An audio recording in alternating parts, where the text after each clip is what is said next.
Coríntios capítulo 10.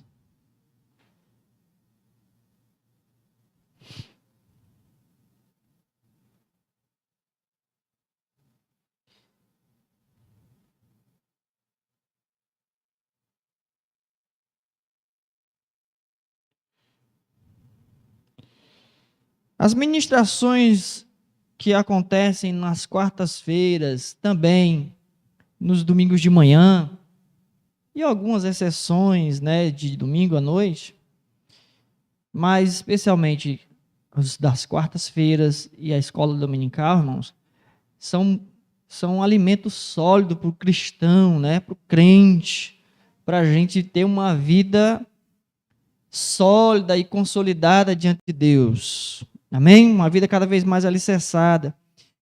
Me preocupa muito quando a gente percebe que poucas pessoas têm, se preocupado em aprender a palavra de Deus, conhecer, para praticar, para viver, para ter uma vida vitoriosa, para ter uma vida, não é isenta dos problemas, mas uma vida vitoriosa, superando as dificuldades que a vida nos apresenta, A gente tem estudado muita coisa maravilhosa nessas duas últimas cartas.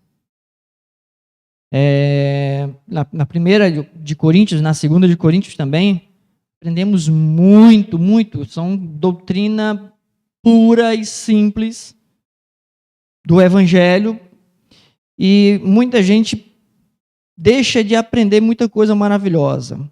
Então, quando você estiver ouvindo a mensagem aí, mais uma vez nessa noite, vá guardando no seu coração aí, porque são pérolas, E eu não estou lançando pérolas aos porcos, irmãos? Eu estou lançando aqui pérolas para os filhos e filhas de Deus, Vamos lá. Segunda carta de Paulo aos Coríntios, do verso 1, vamos ler todo o capítulo até o versículo 18, que diz assim: E eu mesmo, Paulo, vos rogo pela mansidão e benignidade de Cristo, eu que, na verdade, quando presentes entre vós, sou humilde, mas quando ausente, ousado para convosco. Sim, eu vos rogo que não tenha de ser ousado quando presente, servindo-me daquela firmeza com que penso, devo tratar alguns que nos julgam como se andássemos em disposições de mundano proceder. Porque, embora andando na carne, não militamos segundo a carne, porque as armas da nossa milícia não são carnais, e sim poderosas em Deus para destruir fortalezas, anulando nós sofismas e toda altivez que se levante contra o conhecimento de Deus, e levando cativo todo pensamento à obediência de Cristo, e estando prontos para punir toda desobediência, uma vez completa a vossa submissão. Observai o que está evidente. Se alguém confia em si mesmo que é de Cristo, pense outra vez consigo mesmo que, assim como ele é de Cristo, também nós o somos. Porque se eu me gloriar um pouco mais a respeito da nossa autoridade, a qual o Senhor nos conferiu para a edificação e não para a destruição vossa, não me envergonharei, para que não pareça ser meu intuito intimidar-vos por meio de cartas.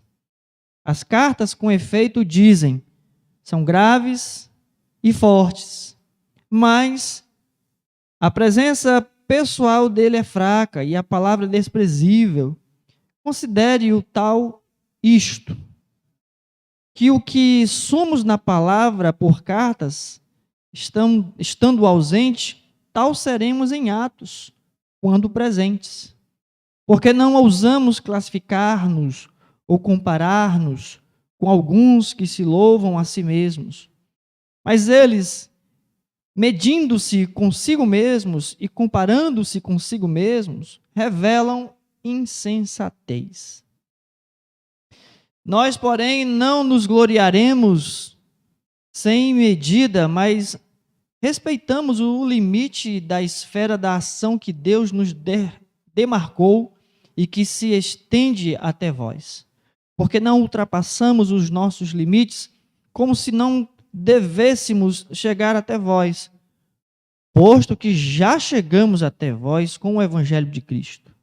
Não nos gloriamos fora da medida nos trabalhos alheios e tendo esperança de que, crescendo a vossa fé, seremos sobremaneira engrandecidos entre vós, dentro da nossa esfera de ação, a fim de anunciar o Evangelho para além das vossas fronteiras, sem com isto nos gloriarmos de coisas já realizadas em campo alheio.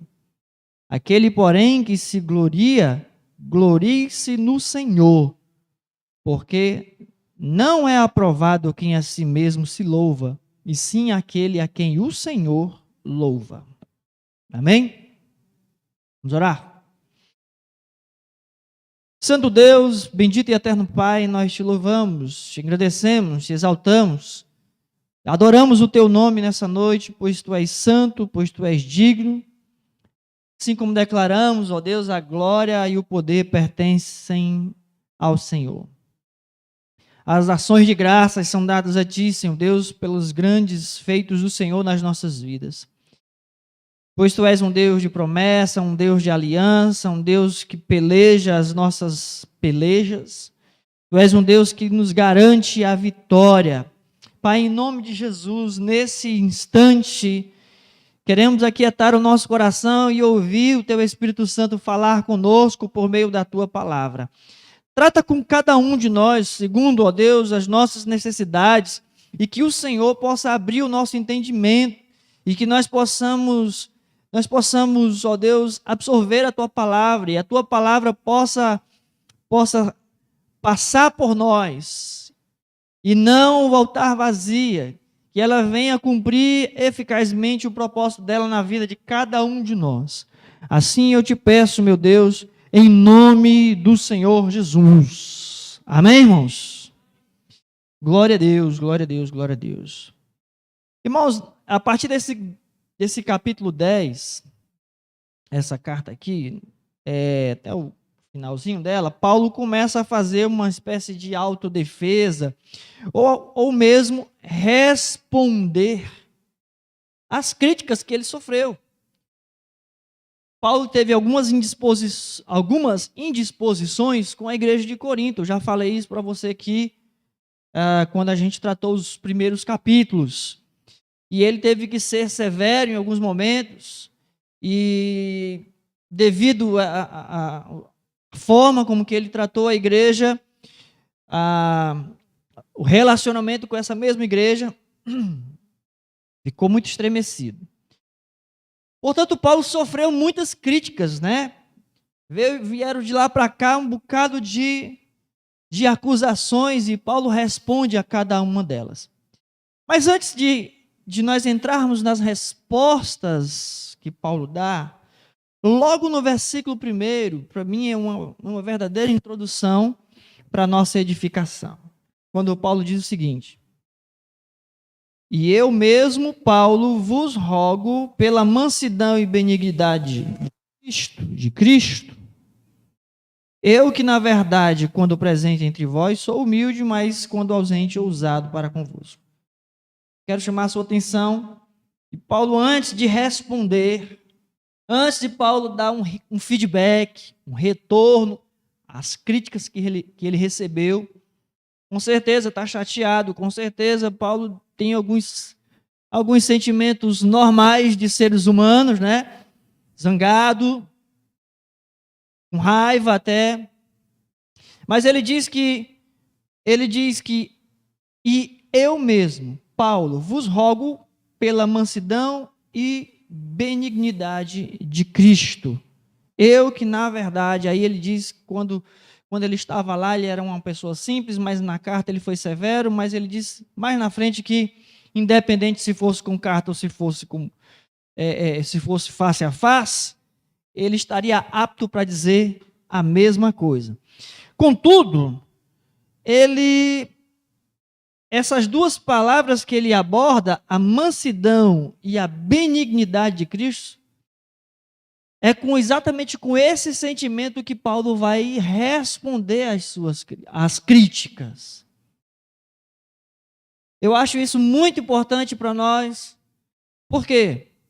Porque nós sofremos constantemente críticas. Às vezes nós mesmos nos autocriticamos. A gente recebe críticas das pessoas, a gente recebe críticas às vezes numa rede social e a gente às vezes responde numa rede social. Olha que às vezes a gente tem mais coragem de escrever uma coisa numa rede social do que mesmo falar face a face. Às vezes num confronto face a face a gente se controla e não diz, né? Porque se eu disser, né? Tem gente que diz, se eu disser, não me responsabilizo pelo que eu vou dizer. Mas na hora de escrever, a pessoa não filtra muito e escreve um bocado de coisa sem nenhuma sabedoria. Portanto, essas duas palavras são muito importantes, porque é através dessas duas palavras que Paulo está comprometido de dizer o que ele vai dizer. E eu quero aprender com Paulo, com essas duas palavras. Eu quero que você aprenda com Paulo com essas duas palavras. A mansidão e a benignidade de Cristo. A primeira palavra, mansidão, também é traduzido por ternura. Alguém tem essa tradução aí? Ternura de Cristo? Não? Ninguém? Poxa. Aliás, perdão, irmãos, não. A ternura é benignidade, tá? Desculpe. Eu adiantei aqui a minha fala num simples golpe de vista equivocado. Mansidão é mansidão. Um dos filósofos clássicos, Aristóteles, ele vai definir essa palavra a partir de uma pessoa, ele coloca aqui, uma pessoa que está entre médio zangado e muito zangado. Ele não atribui a mansidão a uma pessoa que nunca está zangado, não. Ser manso não significa que a gente não fique irritado. Ora, você pode me dar um exemplo de quem era manso na Bíblia? O irmão João vai acertar, olha aí, sabia, Moisés. Moisés, colocado como manso na Bíblia. Só que Moisés teve alguns picozinhos de raiva, gente. Se irritou, zangado. Para nós entendermos sobre mansidão, a gente entender sobre mansidão não significa ausência, né, de estar zangado, de zangar-se. Mas eu diria que é o seguinte, é a qualidade do homem cuja irritação está dominada, está controlada, e que sempre se zanga no momento correto. Tem um momento certo de ficar zangado, de ficar chateado, mas embora ele esteja zangado, ele não corresponde com a zanga. Não corresponde com a sua ira. Descreve o homem que nunca se zanga ao insulto. Tipo, Jesus foi insultado? Sim ou não? Sim, irmãos. E ele correspondeu aos insultos com outro insulto? Não. Mas, veja bem, a pessoa que é capaz de uma irritação diante de uma situação onde alguém está sendo atacado. Por exemplo, vamos lá, eu vou pegar Jesus de novo. As pessoas estavam impedindo as crianças de vir a Jesus. O que foi que Jesus disse? Deixem vir as minhas criancinhas. As pessoas estavam transformando o templo num covil de ladrões, fazendo comércio. Foi o que Jesus disse. Ou o que ele fez? Puxou um chicote e ele lepa ali. Vocês estão transformando a casa de meu pai em covil de ladrões. Esta casa será chamada casa de oração. Enfim. Quando Paulo utiliza essa palavra mansidão, o que ele está querendo dizer, né? Ele está dizendo que não se deixa levar por sua irritação ou por uma ira pessoal, mas que está falando com uma forte mansidão do próprio Cristo. É isso que ele diz quando ele traz, logo no início dessa fala aqui dele, do capítulo 10, que ele roga pela mansidão, através da mansidão, ou com a mansidão de Cristo. A exemplo de Cristo, como imitador de Cristo, é que Paulo está fazendo. A mesma coisa eu e você precisamos aprender a fazermos, a exercermos.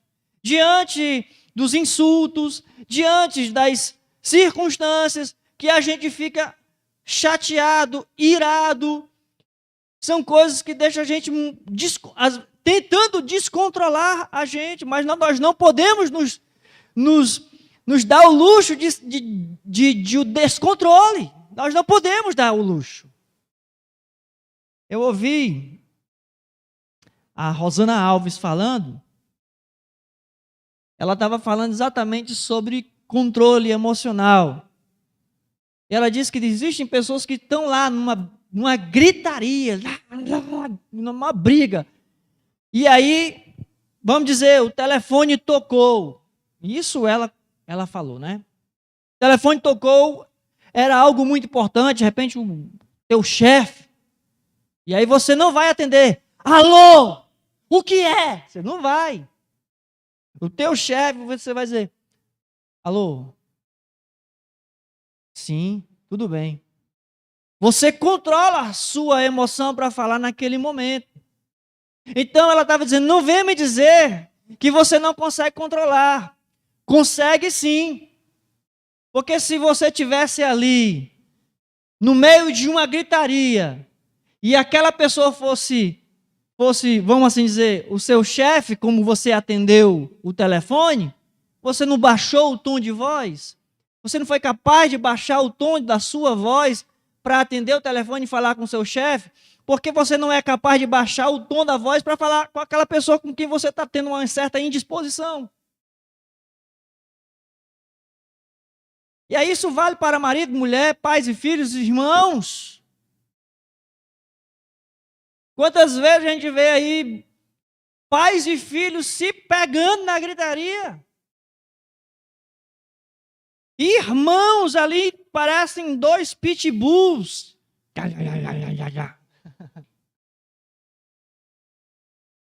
É disso que Paulo está falando, sobre a questão da mansidão, né? Paulo disse, eu estou utilizando dessa mansidão de Cristo. E a outra palavra seria a benignidade / ternura, né? Que eu gostei muito da questão da ternura. Por isso eu fiz questão de trazer também essa possibilidade de tradução que o grego nos dá, né? E os próprios gregos, quando interpretam a benignidade ou a ternura, eles interpretam essa palavra dizendo que é como que é aquilo que é justo ou até mesmo melhor do que é justo. Pode uma coisa ser melhor do que o justo? O que seria o justo, irmãos? A aplicação da regra, sim ou não? A aplicação da lei. O justo seria a aplicação da lei. Muito bem, pega um exemplo aqui. Jesus estava sentadinho no chão, você já conhece o exemplo, estava simplesmente riscando no chão. Trouxeram uma mulher apanhada em adultério. As pessoas que trouxeram essa mulher, todas estavam com pedras nas mãos, porque a lei dizia que uma mulher ou uma pessoa, quem fosse apanhado em adultério, deveria ser apedrejado. Era a lei. Justo, sim ou não? Justo. Jesus olhou para aquela situação porque perguntaram, mestre, a lei diz que a gente tem que apedrejar. O que o senhor diz? Jesus disse o seguinte, quem não tiver pecados, pode atirar a primeira pedra. Ninguém jogou. O justo, né, o correto na situação, a lei, seria apedrejar a mulher. Ninguém apedrejou. Isso seria melhor do que o justo. Lógico que, entenda, viu, meus irmãos? O próprio Jesus que conduzia a situação. Às vezes o homem quer ser melhor do que o justo e ele acaba sendo um transgressor, né? Aí Jesus, naquela ocasião, é bom lembrar que ele disse para a mulher: vai e não peques mais. Então, algumas vezes surgem circunstâncias nas quais a verdadeira justiça é não insistir na regra, nas leis, mas sim devem vir a fazer parte das nossas decisões qualidades maiores. Às vezes, misericórdia, né? Às vezes, compaixão, às vezes, o amor, né? Aliás, sempre o amor, né? Sempre o amor, quer seja com o rigor da lei, quer com a misericórdia e a compaixão. Bom, então Paulo também usa essa palavra, a ternura e a benignidade. Paulo também usa essa palavra para dizer que ele não está buscando os direitos dele, como apóstolo ou como fundador da igreja. Quando ele está falando aqui, ele não está falando no sentido de eu estou me valendo do direito de apóstolo e eu vou falar com vocês assim, porque eu tenho o direito de falar, fui eu que fundei esta igreja e eu tenho o direito de dizer o que eu quiser dizer. Não, Paulo não está. Com essa palavra, Paulo está dizendo que Paulo está dizendo assim: eu não estou reivindicando direito nenhum. A gente entende aqui, nesse princípio, de todo o texto que nós lemos, o norte, a direção, mansidão e benignidade. Irmãos, nós precisamos muito dessas duas coisas no nosso dia a dia, nos nossos relacionamentos. Quer nós sejamos pessoas como Paulo aqui na situação de autoridade, né, de liderança. Por exemplo, pais exercem autoridade e liderança sobre os filhos, marido exerce autoridade e liderança sobre a esposa. Às vezes, os relacionamentos entre irmãos, o irmão mais velho muitas vezes sente-se uma autoridade sobre o seu irmão mais novo, ou até mesmo acha que tem direitos. Sou o mais velho. Sou o marido. Sou o pai. Sou a mãe. Mas, enfim, para a gente entender melhor e a gente se sair melhor, quando se fizer necessário correções, quando se fizer necessário exortações, quando se fizer necessário ser severo, ser duro, quando for necessário usar um pouquinho assim da energia, da autoridade, da liderança, para a gente não se exceder ou para a gente não se perder na autoridade e na liderança, mansidão e benignidade. Copiou aí? Sim ou não? Entendeu? Vamos lá. Enfim. Então, Paulo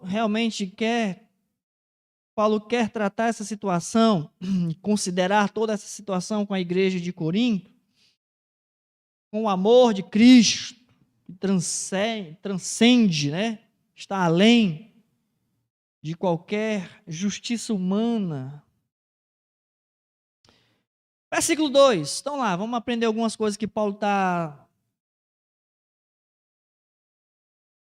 respondendo às suas críticas, né? Paulo está sendo criticado, Paulo está sendo apedrejado com palavras. E aí Paulo não fica calado, mas ele tem aqui a sua elegância para responder. Versículo 2, Paulo diz o seguinte: sim, eu rogo que não tenha de ser, né? Paulo diz, eu não tenha de ser ousado quando presente, servindo-me daquela firmeza com que penso devo tratar alguns que nos julgam como se andássemos em disposições de mundano proceder. Bom, Paulo não diz quais são as acusações. Então, por meio das palavras de Paulo, a gente subentende mais ou menos o que estão falando dele, né? Então, uma das primeiras possibilidades aqui nesse versículo 2, é possível que algumas pessoas lá na igreja de Corinto estão acusando Paulo de ser muito valente. Muito valente, mas muito valente quando ele escreve, porque face a face ele é uma seda. Tem gente possivelmente acusando Paulo assim, rapaz, quando Paulo está aqui, ele não diz nada. Agora, quando ele escreve esse monte de coisa aí. Manda a gente se considerar fulano e cicrano fora da comunhão e assim por diante. Paulo é duro e assim assado, ameaça isso e aquilo outro. Por carta ele é valentão, mas quando ele está aqui, é uma seda. Então, de repente, alguém está, como você percebe aqui, quando ele diz, sim, eu vos rogo que não tenha de ser ousado quando presente, servindo-me daquela firmeza, como que penso devo tratar alguns que nos julgam como se andássemos em disposições de mundano proceder. Mas lá na frente ele diz também que se ele precisar ser como ele é na carta presente, ele diz, vou ser. Mas enfim, a gente percebe que de repente tinham esse tipo de crítica ao apóstolo Paulo, né? Diziam que podia escrever boas cartas quando estava ausente, mas que não tinha coragem de dizer pessoalmente ali as coisas que escrevia. E a resposta de Paulo é que ele está orando por essas pessoas, ele pede a Deus, ele roga a Deus, ele fala com Deus, pede realmente a Deus que não permita, não dê uma ocasião de que Paulo possa tratar essa situação com a mesma firmeza com que ele escreve. Ele tenha que tratar isso de forma pessoal ou pessoalmente, porque ele sabe que é capaz de fazer. Eu esqueci de botar exatamente o versículo. Espera aí.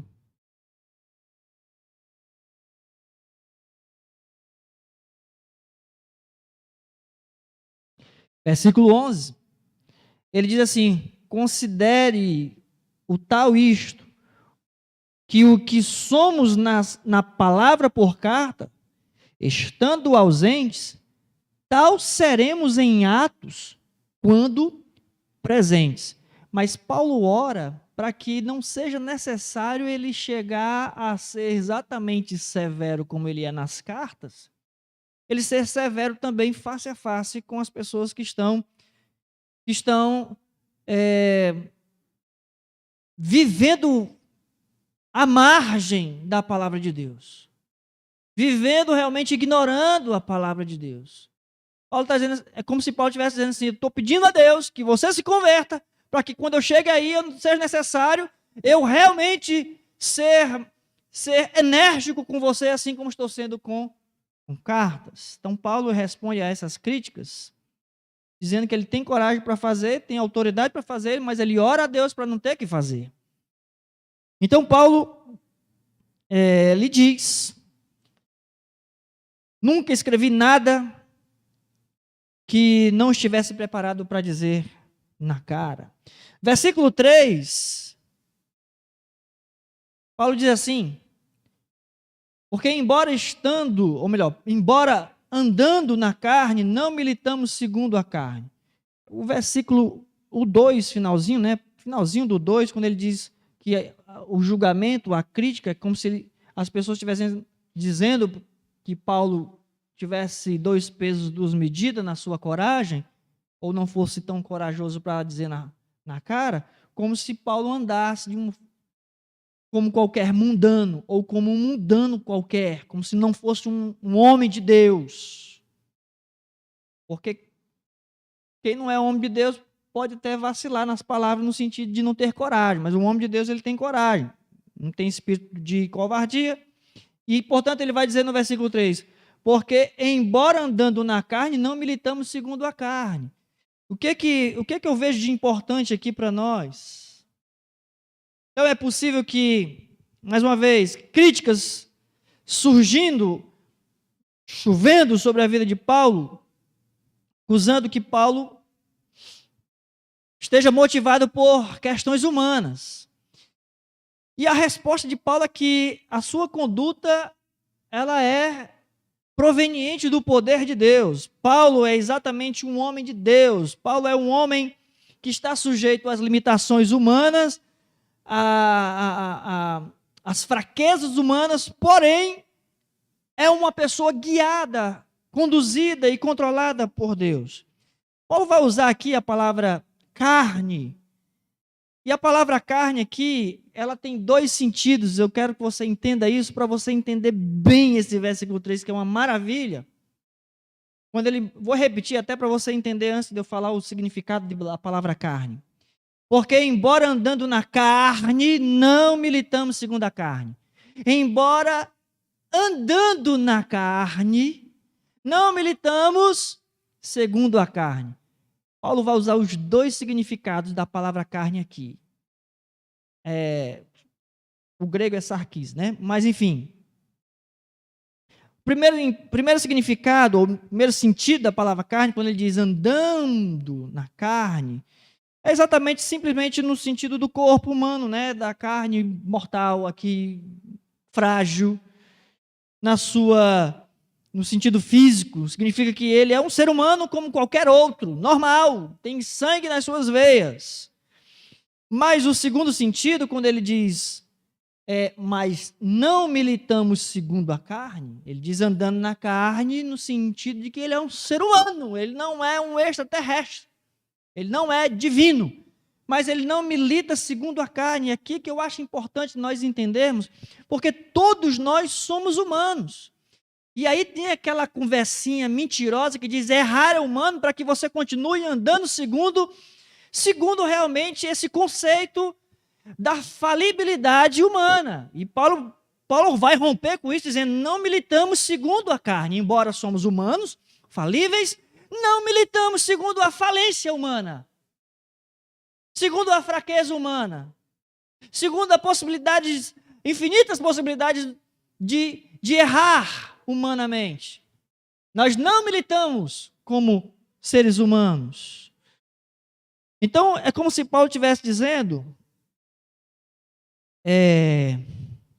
trazendo essa outra concepção do termo carne, que é exatamente o poder de ceder às tentações, de cair nas tentações, o poder da fraqueza humana, que é essencialmente, no cair nas tentações, é essencialmente uma vida sem Deus, ausente da ação de Deus, da ausência de uma influência de Deus na sua vida. Você está agindo simplesmente pelas inclinações da carne. Lembra quando Paulo, escrevendo aos Gálatas, ele faz distinção de andar no Espírito e andar na carne? Enfim, tem a mesma ideia. A mesma palavra lá, carne, é a mesma palavra que Paulo usa aqui, sarkis, que revela as fraquezas do ser humano, que é essencialmente uma vida sem Deus. Por isso, quando Paulo usa aqui quando ele usa dizendo nós não militamos segundo a carne, ele está querendo dizer o seguinte, eu vou tentar parafrasear. Sou um ser humano com um corpo de ser humano, mas nunca me deixo dominar por motivos puramente humanos. Nunca tento viver sem Deus. É isso que Paulo está dizendo. Eu não tomo nenhuma atitude, eu não reajo a nenhuma atitude sem Deus na minha vida, sem o agir do Espírito Santo na minha vida. Eu não abro a boca para falar, para responder a críticas, a contendas, a provocações, se não for controlado pelo Espírito Santo. Sabe, irmãos, eu estava pensando agora há pouco, no momento do louvor, que às vezes, antes, assim, quando a gente começa a ministrar louvor, a orar, conduzir uma oração na congregação, a dirigir um culto, fazer uma abertura, falar em público, a gente fica com medo de dizer alguma coisa errada.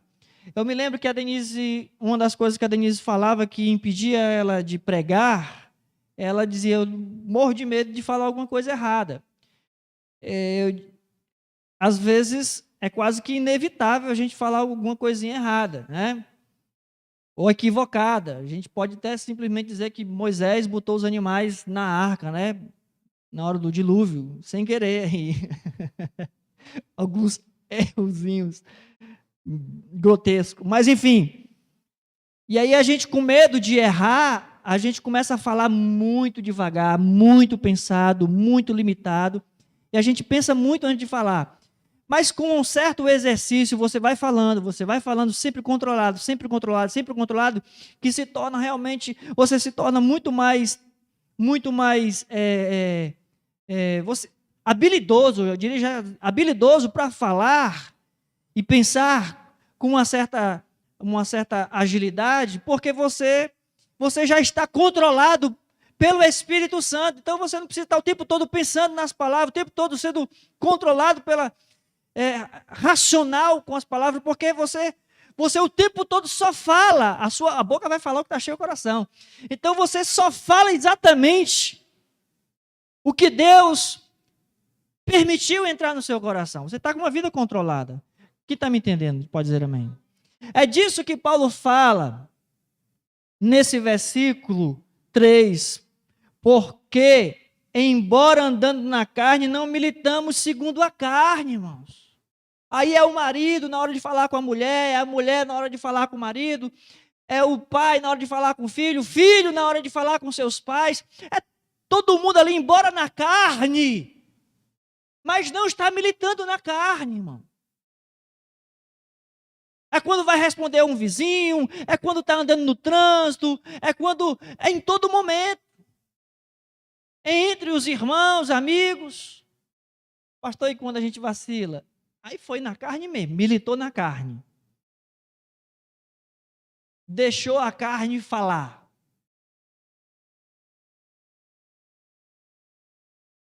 Mas Paulo está dizendo aqui que ele, o apóstolo Paulo, nesse momento, especialmente nesse momento, quando ele está tratando com a igreja de Corinto, sobre as críticas que ele recebeu, duras críticas que ele recebeu da igreja de Corinto, estava chateado, estava irado, mas ele diz: estou respondendo a vocês com mansidão e benignidade, ternura, mas, embora vocês estejam me acusando de que eu tenho um procedimento mundano, eu estou dizendo para vocês que, embora andando na carne, não milito segundo a carne, meu irmão. Eu não opero, o meu modus operandi não é segundo a carne. É pelo Espírito de Deus. É com a mansidão e a benignidade de Cristo. E aí a gente tem que parar com esse negócio de acharmos que a gente não consegue controlar. Podemos viver no corpo, entretanto somos guiados pelo Espírito de Deus. Quantos podem dizer glória a Deus? Você está aí no seu corpinho lindo e maravilhoso, dado por Jesus. Mas você é guiado pelo Espírito de Deus, amém? Você é guiado pelo Espírito de Deus. Eu não estou perguntando não, mas eu estou dizendo em nome de Jesus. Você é guiado pelo Espírito de Deus. Em meio às pressões desse mundo, em meio às situações que vêm perturbar a tua alma, você não milita segundo a carne, meu irmão.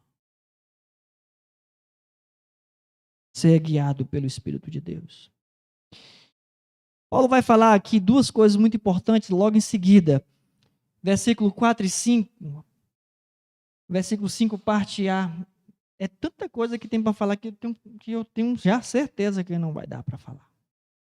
Versículo 4 e 5 ele diz assim: porque as nossas armas, ou melhor, porque as armas de nossa milícia não são carnais e sim poderosas em Deus para destruir fortalezas, anulando nós sofismas e toda altivez que se levante contra o conhecimento de Deus. Ou seja, Paulo está dizendo o seguinte, Paulo está afirmando o seguinte: estamos equipados e preparados, estamos treinados por Deus para enfrentar e destruir todo tipo de inteligência, sabedoria e orgulho humano. Paulo está dizendo isso. Porque as armas da nossa milícia são poderosas, ou melhor, não são carnais, não são humanas, e sim poderosas em Deus para destruir fortalezas, anulando nós, sofismas e todo tipo de altivez que se levante contra o conhecimento de Deus. Está cheio de argumentações, de filosofias, ideologias. Está cheio de... Aumentaram aqui, viu, Samuel? Foi? Está cheio enfim, de vozes tentando enganar, confundir, distorcer a tua fé, meu irmão, a minha fé. Mas se nós, como Paulo diz aqui, se nós estivermos devidamente equipados, preparados, instruídos com as armas da nossa milícia, que não são carnais, mas que são poderosas em Deus, a gente vai destruir, vai anular todo tipo de argumento que pode ser o argumento mais bem elaborado, mais bem construído, mais inteligente que possa ser, vai cair por terra, meu irmão. Eu vou já te ensinar como é que é esse negócio. Contando simplesmente uma historinha. Eu não vou dizer o nome do sujeito aqui, mas um sujeito extremamente inteligente, um agnóstico. Ele chegou para uma pessoa simples e estavam planejando ir para a igreja, e ele chegou para essa pessoa e disse o seguinte: vamos supor que você não assista à igreja hoje, ou não vá à igreja hoje e fique em casa. E me diga por que você crê em Jesus e no Evangelho? Um cara inteligentíssimo, agnóstico. Só para você entender, o agnóstico é o seguinte: ele é o cara que entende que a sabedoria vamos dizer, a linha de pensamento dele, a filosofia de vida dele é a sabedoria, o conhecimento, mas existem coisas que não se explicam, e uma delas é Deus, né? Então, embora eles não sejam ateus para dizer que Deus não exista, mas Deus não se explica, não se entende, é algo transcendente. E são gente com muitas argumentações boas, né? Chegou para esse homem simples e fez essa pergunta difícil. Vamos dizer que você não vai para a igreja hoje, você vai ficar em casa, mas você me diga por que você acredita em Jesus e por que você acredita no Evangelho. O homem ficou meio acuadinho, né? Ficou meio com medo, disse: o senhor é muito mais inteligente que eu. Não sei como lhe responder a isso, né? Mas aí o cara insistiu. Ele disse: não quero discutir, mas simplesmente que você me diga. Me diga o que isso significa para você. E o homem foi muito simplesinho, né? Ele disse só o seguinte: eu creio de todo o meu coração em Jesus e no Evangelho. Não tem nada que possa mudar isso no meu coração. E enquanto ele começou a dizer isso aí, enquanto ele amava Jesus, enquanto Jesus foi bom com ele, o quanto ele estava feliz com Jesus, o homem sábio simplesmente começou a chorar. Isso é um fato, né, irmãos? Uma história real. E aí o homem começou a chorar e disse: eu daria o meu braço esquerdo para acreditar exatamente como você acredita. Então não é a argumentação, não é o melhor discurso. A gente não precisa adotar um melhor discurso. A nossa arma, irmão, é a fé. Eu creio. E eu vou continuar crendo. Como diz um irmão lá do Edson Queiroz, irmão de Assis,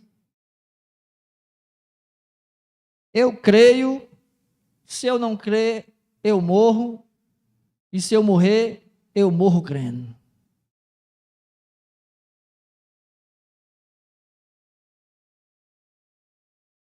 A gente não precisa ter muito argumento para responder a esse mundo, não. Embora seja essencial a gente, pelo menos, saber os fundamentos da fé. Mas a gente não precisa estar procurando níveis intelectuais para responder às críticas desse mundo moderno, torto, invertido. A gente só tem que crer, irmão. É a arma da nossa milícia.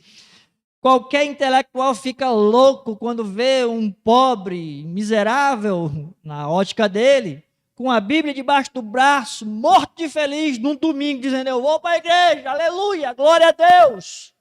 E ele não sabe por que aquele homem vai para a igreja e por que aquele homem está tão feliz indo para a igreja dando glória a Deus. Ele nunca vai entender. Por quê? Porque ele não crê.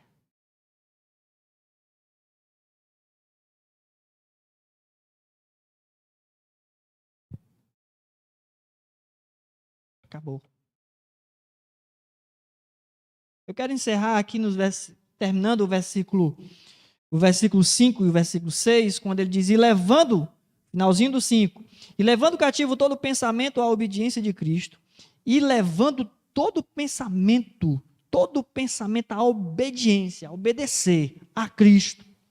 Verso 6, e estando prontos para punir toda desobediência, uma vez completa a vossa submissão. Paulo está falando o que aqui, irmãos?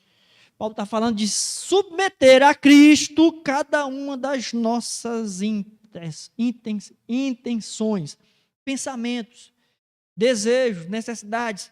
Submeter isso a Cristo. E aí eu encerro também com uma outra historinha de um homem chamado Max Waring, quando ele conta sobre uma tribo nativa da Nova Guiné. Ele disse que essa tribo, eles tinham uma prática, um ritual. Antes de sair para uma espécie de batalha, eles se juntavam, ficavam ali num frenesi, ali num negócio, pulando, gritando, mas gritando o nome dos inimigos que eles queriam matar, que eles queriam destruir, né? Eles ficavam pronunciando o nome dos inimigos para destruir. E aí o evangelho chegou lá nessa tribo. E quando o evangelho chegou lá nessa tribo, eles não abandonaram essa prática, esse ritual. Só que ao invés deles declararem o nome de inimigos humanos, eles declaravam os pecados que eles queriam destruir. Eles declaravam os pecados que eles queriam realmente Os pecados eram seus inimigos. Era aquilo que eles queriam submeter a Cristo, ao Evangelho, à palavra revelada. Então, quando eles se reuniam para adorar a Deus, para cultuar a Deus, eles mantinham a mesma prática, ficavam ali pulando, numa multidãozinha assim, tudo junto, adorando a Deus, dizendo, está queimado, mentira, e repreendendo os inimigos, os pecados.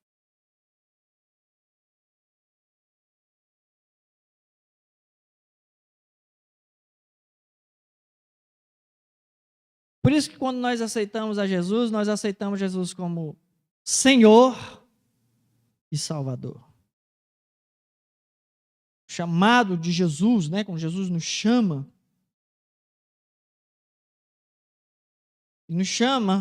para que nós nos aproximemos dele, cheguemos a ele, com o que nós temos para oferecer, irmãos. Tudo que a gente tem para oferecer. E tudo que a gente puder oferecer a Cristo, tudo isso colocar à disposição de Cristo, mas para Cristo usar para a glória dele. A nossa inteligência mais elevada ou menos elevada, as nossas habilidades mais elevadas ou menos elevadas, variadas ou não, tudo a gente vai usar agora, vai submeter os nossos pensamentos, a nossa força, a gente vai submeter tudo a Cristo, tudo que nós somos, tudo que nós temos e tudo que nós viermos a ser. É disso que Paulo está falando, sobre levando cativo todo pensamento, tudo que eu planejar na minha vida, tudo que eu fico processando na minha cabeça a respeito de alguém ou das coisas, tomando cativo, levando cativo todo pensamento a obediência de Cristo e estando pronto para punir a desobediência. Punir a desobediência. Como? Submetendo-se a Cristo, uma vez completa a vossa submissão. Tornar-se obediente, não desobediente. Essa era a intenção do apóstolo Paulo. Cristo quer ser Senhor das nossas vidas. Amém? Então, meus irmãos, eu vou parar por aqui, porque já são 9 horas, né? Pensarei se continuo na quarta-feira. Mas veja bem, a maneira como Paulo responde às críticas, a maneira como Paulo responde às situações. Mansidão, benignidade. De Cristo. Nada humano. Paulo embora estando na carne, não milita segundo a carne. Embora somos humanos, mas nós não agimos como humanos comuns. Nós agimos movidos pelo Espírito Santo, controlados pelo Espírito Santo. E as nossas armas, por mais simples que sejam, são poderosas em Deus para derrubar qualquer argumento que possa ser o argumento mais poderoso humano que você possa considerar. Rapaz, é muito inteligente, é um PhD. Tu vai olhar para a cara dele e vai dizer, eu creio, se eu não creio eu morro, e se eu morrer eu morro crendo, pronto. Você pode argumentar o que você quiser.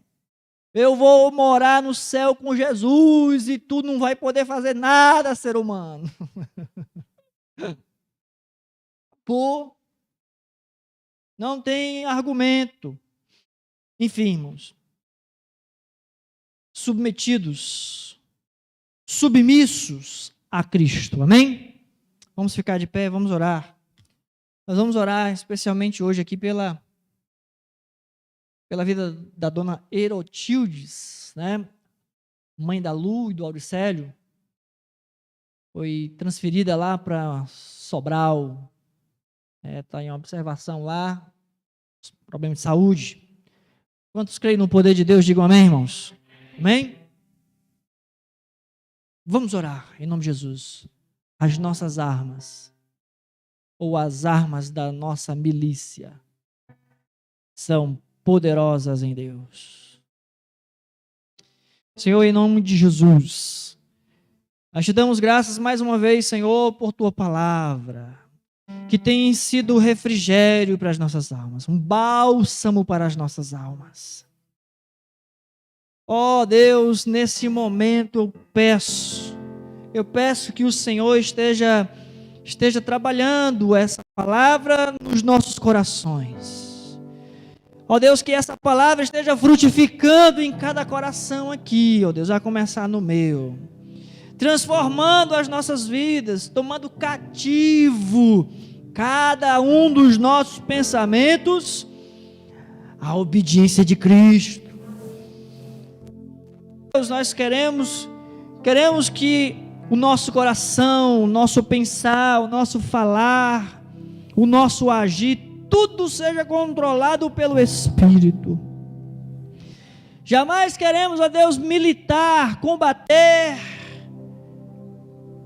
pela carne, pela força da carne, na força do braço do homem, mas aqui, ó Deus, no poder do Teu Espírito Santo. Caiam por terra, Senhor, todo pensamento mau, toda seta maligna, todo dardo inflamado do inimigo caia por terra em nome do Senhor Jesus. Sim, meu Senhor, fortalece as nossas vidas, fortalece-nos, ó Deus, na força do Teu poder, com o escudo da fé, com a espada do Espírito, fortalece-nos, ó Deus, a cada dia, ó Senhor, quanto mais se aproxima a Tua vinda. Usa-nos, ó Deus, na simplicidade do Evangelho, usa-nos, Senhor, como instrumentos poderosos nas Tuas mãos.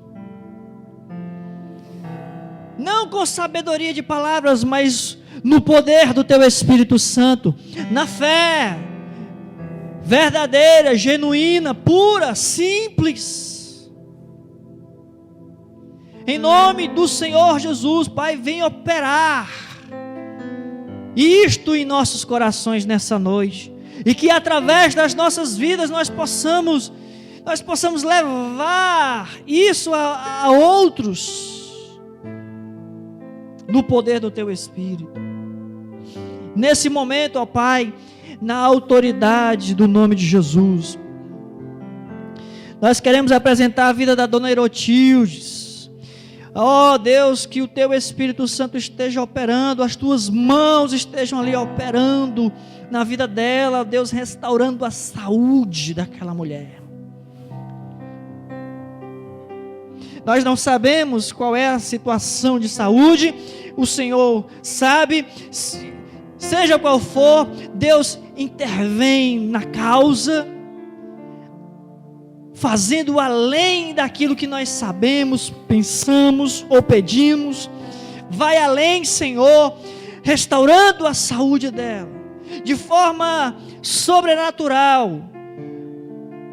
Aqui, Senhor Deus, unidos como igreja, nós clamamos humildemente a Tua intervenção, para a honra e a glória do Teu santo nome. Nós queremos Te glorificar por isto, ó